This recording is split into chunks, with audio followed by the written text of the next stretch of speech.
Coach Shank, I think Shake got a tee about midway through the second half. You know, what's kind of up with that? How do I say this diplomatically? Let's say he was enticed into it over time, which does not excuse it. It's a good lesson that, you know, if someone keeps hitting you and hitting you and hitting you, no matter how many times they kind of jab you and elbow you and all that, you don't retaliate. But Shake's one of the highest character guys, and so we probably won't kick him off the team for that. So, but it was surprising, you know, and he's usually so even keel, but it was just something that had built up, and I doubt it'll happen again. Given the results and your team's performances in the Bahamas, what were you looking for the most tonight? Well, we're just, you know, what I'm looking for, regardless of whatever, this is just like this is the very, very beginning of a team that's just getting together, you know? Got these three guys played together last year, but a bunch of their guys are gone. And a guy that was here but didn't play, another one that's been hurt the whole year, and now he's kind of trying to come in, and then 4 freshmen. So, you know, what are we looking for? We're trying to become a great team, and that is a process. And you know, the trip overseas was great for us, very difficult. We're a possession away in a couple of them. We have an awfully big win. I saw, for my money, the hardest we've ever fought in the 5+ years I've been here. The hardest I've ever seen a team fight was the Arizona game. So there, I know we're capable of that, but it's hard to get to that level every night. But what's happening from my standpoint and our staff standpoint is, like last year, you start out and you go down a path, and then you figure out, you know what, kind of what we thought over here isn't right. A lot of what we thought is, and so you start to, you know, tweak how you're going to play. And we came back, and we've already started tweaking it a little bit. I think we'll look a lot different in another 3-4 weeks. I think we'll, you know, be doing a lot of different things, because you just get a better feel for who everyone is, what they can do, strengths and weaknesses, and so that's what's going on with us. It's a good game tonight. You know, they're hard to play against. They press, as you see the whole game. They're always, you know, trapping and pressing and running and jumping and switching into a zone, and it's hard to get good rhythm. And my gosh, offensively, we couldn't have hoped to be better. Thought we played great defense in the first half, not so much second half. Thought we made some bonehead plays of things that we're talking about, timeouts and you know, just some basics. So we got to get better there. But good night for us, but a long, long way to go before we're going to be the kind of team that I think we can be before the season's over. When you envision what the team can be, what areas do you think need to be fixed to get to that? Well, they're always the same. I mean, to be a great team, you know, it's not too complicated. Just look at the defensive end. Is, you know, can you hold people to fairly low field goal percentages night in and night out, no matter who you play? And again, I go back to Arizona. It was, you know, we fought and held them to 30, whatever, and that's incredible. But then, you know, it's 40 tonight, so that's too high. And it's not always in the numbers. It's not always some guys that hit great shots or whatever. But for me tonight, it wasn't the numbers. I didn't think we were a great defensive team tonight. I thought we pretty darn good the first half, but gosh darn, there was some really good looks, in my opinion, in the second half. So you got to have that. You have to have that to be a great team. You have to be a great rebounding team. You have to be a team that takes care of the ball night in and night out, and you have to be a team that takes good shots. And those all sound good, and every coach in America is saying the same things. But when I say you got to be great at them, I mean you got to be great at them, not pretty good at them. And that doesn't, I mean, that's just sounds easy. It's not easy. It's not easy at all. It's just such an incredible commitment by the players, the experiences, the film sessions, the understanding, the buy-in, the culture.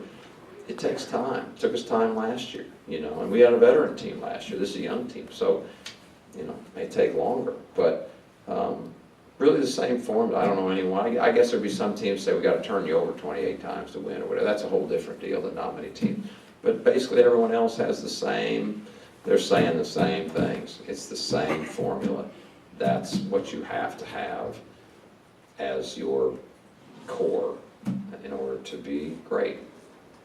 Everett Ray didn't check in until the second half. What went into that decision?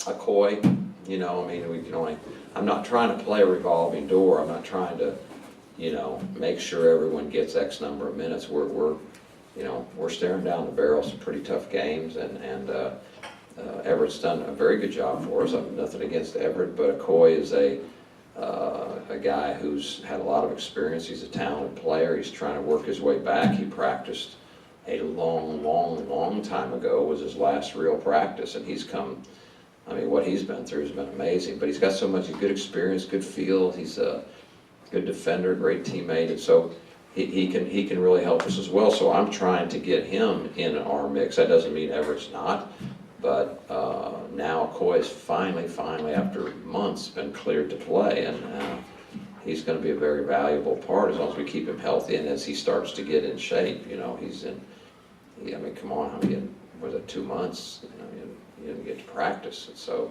pretty amazing that he looks as good as he does. You know, to me, he's just, I mean, he knows what's going on. He's very bright, and that's without reps. Can you imagine going to never have any reps? And but you've been watching, and you know, played at Louisville, played at Georgetown. He knows, been in a lot of college games. So we need him to come along. We need Everett to continue to come along. We need everybody. We don't have that many guys, right? That was at 9 now with Okoye. So everyone's got to be, you know, busting their tail to make sure that everybody's elevating their game, and when they do, you know what, we're just gonna continue to get better and better.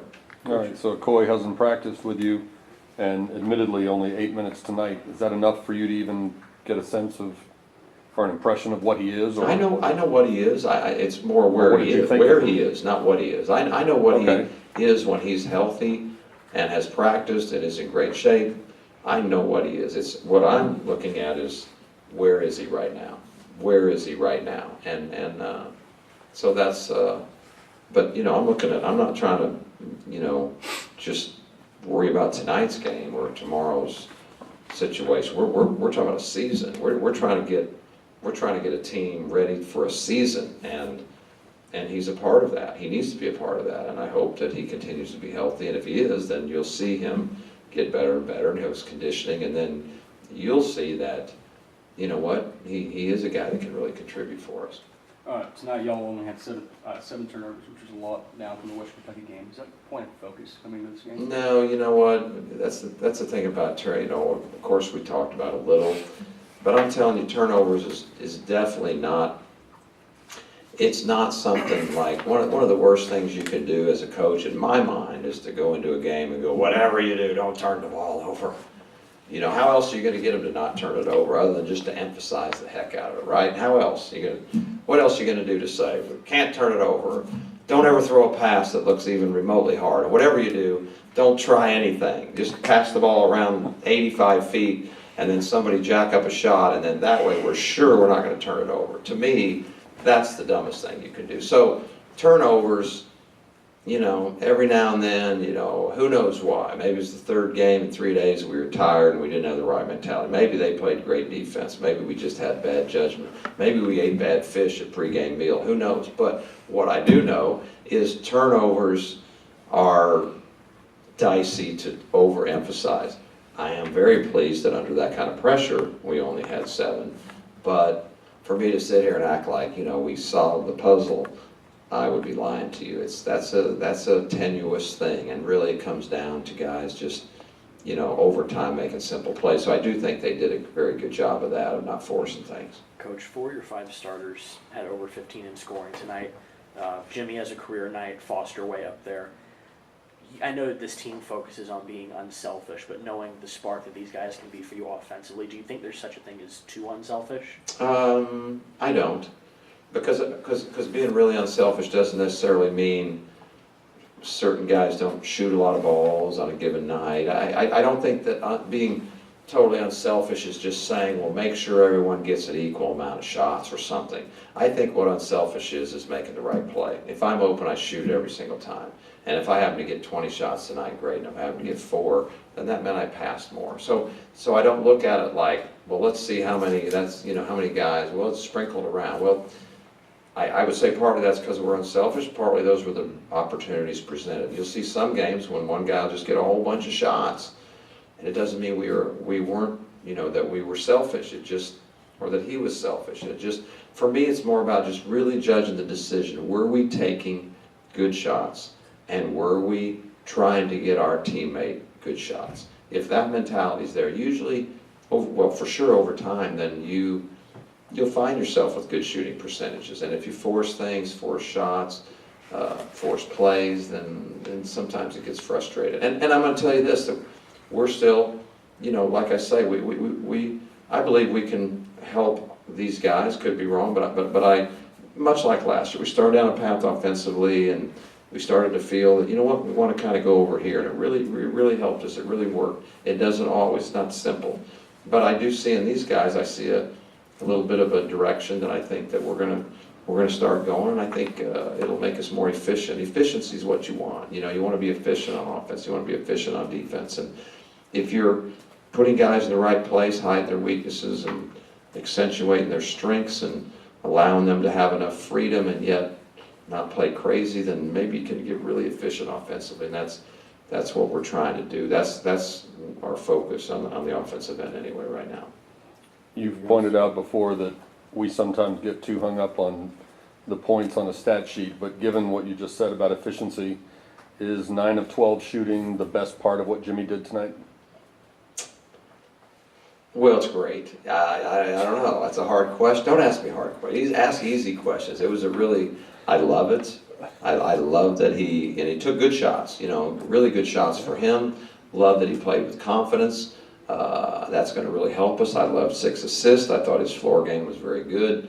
I thought he did a good job defensively. I thought he played one heck of a game. So that certainly contributes. But I don't want to be a guy, and I think our guys all know this, that I don't want to base how well you played on how well you shot. Because what if I took 12 great shots and made 4 of them but played the exact same game? I don't think that means I played great. It does mean it's more fun. I shoot better. We score more. But I try to really evaluate guys on the things they control and we control. And the last thing you can control is where the ball goes in. You can't control what kind of shot it is. I'm a big believer in a shot is a good shot or a bad shot when it leaves your hand, not when it goes in the net or hits the backboard. I think shots are good or bad when they leave your hand, and that's how I try to judge it. But he was obviously getting, the ones leaving his hand were mostly going in.